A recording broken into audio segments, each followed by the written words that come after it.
आज Ambedkar group of institution द्वारा अपने 25 वर्ष पूरा होने पर पटना के बापू सभागार में रजत जयंती समारोह का आयोजन किया गया, जिसमें संस्थान के हजारों पूर्ववर्ती छात्र छात्राएं के साथ ही अध्ययन कर रहे विद्यार्थियों ने भाग लिया। वहीं 25 वर्ष पूरा होने पर 25 पाउंड का केक भी काटा गया एवं कवि सम्मेलन का भी आयोजन किया गया। अंबेडकर ग्रुप ऑफ इंस्टीट्यूशन के 25 वर्ष पूरा होने पर राज्य में सैकड़ों शिक्षाविदों, चिकित्सक एवं विभिन्न कॉलेजों के प्रधानाध्यापक तथा सैकड़ों अधिवक्ता उपस्थित हुए, जिन्हें संस्थान के पूर्ववर्ती एवं वर्तमान छात्र छात्राओं द्वारा सांस्कृतिक कार्यक्रम के माध्यम से स्वागत किया गया। कार्यक्रम का उद्घाटन श्री मंगल पांडेय, स्वास्थ्य मंत्री सह कृषि मंत्री, बिहार सरकार ने करते हुए कहा कि मैं संस्था को प्रारंभ से ही जान रहा हूं। अंबेडकर इंस्टीट्यूट आज अंबेडकर ग्रुप ऑफ इंस्टीट्यूशन बन चुका है, ये हम लोगों के लिए हर्ष की बात है। संस्थान के 25वें वर्षगांठ पर संस्थान के सैकड़ों विद्यार्थी, कर्मचारी एवं पदाधिकारी को बधाई देता हूं तथा संस्थान की सफलता की कामना करता हूं। वही कार्यक्रम की अध्यक्षता करते हुए डॉक्टर कौशल कुमार गिरी ने कहा कि नए कानूनों का निर्माण वर्तमान संदर्भ में उपयोग तथा आम जनता का अधिकार के प्रति जागरूकता लाने हेतु अंबेडकर लॉ कॉलेज सतत अपना प्रयास जारी रखेगा।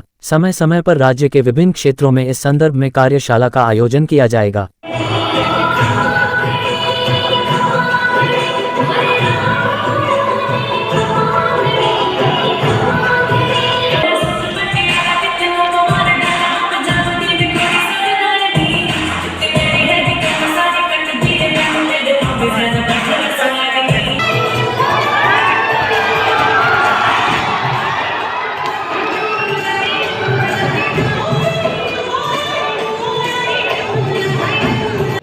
कभी कभी से यूं चल जाती है,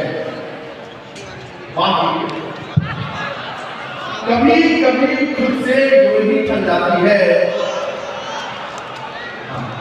छंदों की बेबस मुट्ठी चल जाती है, कभी कभी खुद से यूं ही चल जाती है।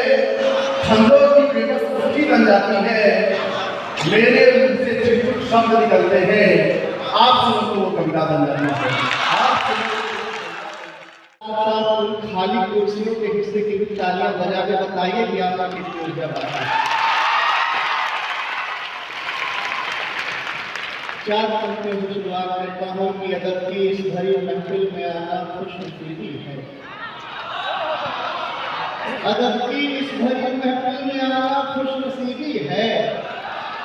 बड़ों से सीखना और प्यार पाना खुशनसीबी है। जो खुद करुणा गजल गीतों व नगमों के समंदर है, उन्हीं के सामने कुछ गुनगुनाना खुशनसीबी है।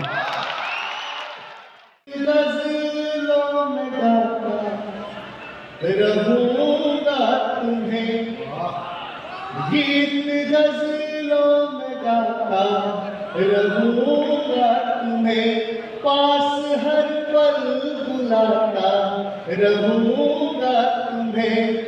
जब तलक मेरी आवाज तुम ना सुनो, मैं यूं ही गुनगुनाता रहूंगा।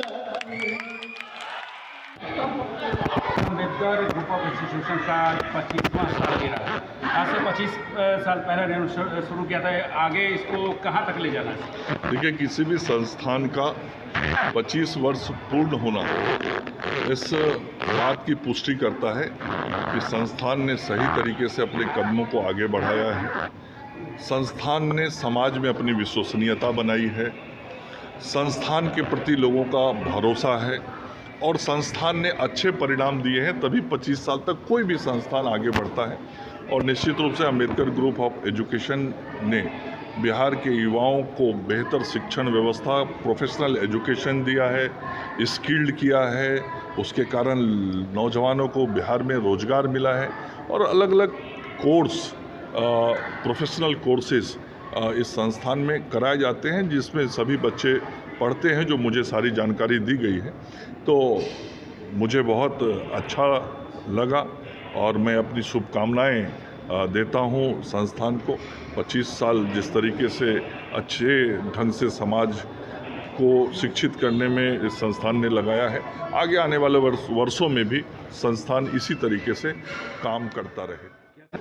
बिहार में और लगभग 11,000 नर्सों के एएनएम की नियुक्ति हम करने जा रहे हैं, ताकि ये बच्चे उत्साहित होते रहें और सरकार में भी आके सेवा करें, प्राइवेट सेक्टर में भी जाके सेवा करें। और अब हमारे बच्चे जो हैं वो क्वालिटी बेस्ड एजुकेशन ले रहे हैं, चाहे किसी भी सेक्टर में हो। क्वालिटी बेस्ड एजुकेशन बहुत ज़रूरी है, और सरकारी क्षेत्र में भी और प्राइवेट सेक्टर में भी जो इस प्रकार के संस्थान हैं उसमें क्वालिटी बेस्ड पढ़ाई हो, गुणवत्तापूर्ण शिक्षा हो, इस दिशा में भी हम विशेष पहल कर रहे हैं, विशेष प्रयास कर रहे हैं कि जो संस्थानें गवर्नमेंट के सेक्टर में और प्राइवेट सेक्टर में हैं वो बच्चे को और बेहतर तरीके से पढ़ाने का ना। आज का ज़माना ऐसा है जिसमें बच्चे जल्दी स्किल्ड हो जाएं, और किसी भी क्षेत्र में समाज में बहुत सारे आयाम हैं, तो किसी भी क्षेत्र में काम करने की विशिष्टता उनके अंदर जल्दी आ जाएगी, गुणवत्तापूर्ण कार्य करने लगेंगे तो नेचुरल उनका आय बढ़ जाता है। तो हमको लड़कों को बेहतर तरीके से स्किल्ड करने का काम हमेशा करना चाहिए। ये 25 वर्ष पूरा होने पर 25वें साल में रजत जयंती उत्सव मनाया जा रहा है, जिस कार्यक्रम में हमारे छात्र छात्राएँ मानवता की सेवा की शपथ लेंगे। हास्य कवि सम्मेलन का भी आयोजन किया गया है, और आज हमारे संस्थान को यह खुशी हो रही है कि आज 25 वर्षों में हमारे यहाँ से 1 लाख से ज़्यादा विद्यार्थियों ने हमारे सभी संस्थानों से शिक्षण प्राप्त किया है और अपने रोजगार कर रहे हैं। राज्य ही नहीं, राज्य के बाहर भी हमारे विद्यार्थी अपना सेवा दे रहे हैं, और आज हमारे पास 26 संस्थानें हैं जो राज्य में विभिन्न जगहों पर ITI से लेकर मैनेजमेंट, पैरामेडिकल, नर्सिंग, फार्मेसी, विभिन्न तकनीकी, लॉ में प्रशिक्षण प्रदान कर रही है। और इस अवसर पर हम चाह रहे हैं कि हमारी संस्था और राष्ट्रीय स्तर पर उत्कृष्ट संस्था के रूप में काम करें, और राष्ट्रीय मानक को पूरा करते हुए हम राज्य के विभिन्न जिलों में तकनीकी और व्यावसायिक शिक्षण संस्थान स्थापना का प्रयास कर रहे हैं। निश्चित तौर पर 25वीं सालगिरह हमारी संस्थान की है, और हम आप लोगों को यह बताना चाहेंगे कि BBA, BCA, MBA, PGDM, PGCM के साथ ही पैरामेडिकल में हमारे सभी विद्यार्थियों का सभी संस्थानों में निःशुल्क नामांकन लिया जाएगा और प्रशिक्षण भी निःशुल्क होगी। साथ ही भारत सरकार ने हमारे संस्थान को 400 विद्यार्थियों को फार्मेसी में निःशुल्क ट्रेनिंग देने के लिए स्वीकृत किया है, जिसका पेमेंट भारत सरकार देगी और विद्यार्थियों से 1 रुपया नहीं लिया जाएगा। वो प्रशिक्षण की शुभारंभ भी अगले महीने से की जाएगी। सर, ये आर्टिफिशियल इंटेलिजेंस का डिमांड बहुत ज़्यादा बढ़ गया क्या? बिहार में हमारा पहला संस्थान है जहां दरौंदा में ममता इंस्टीट्यूट ऑफ एजुकेशन में आर्टिफिशियल इंटेलिजेंस की शुरुआत की गई है, और हम चाहेंगे कि बच्चों में जागरूकता हो ताकि आर्टिफिशियल इंटेलिजेंस के प्रति बच्चे जागरूक हों, और इसकी जॉब की संभावनाएं राज्य और राज्य के बाहर भी बहुत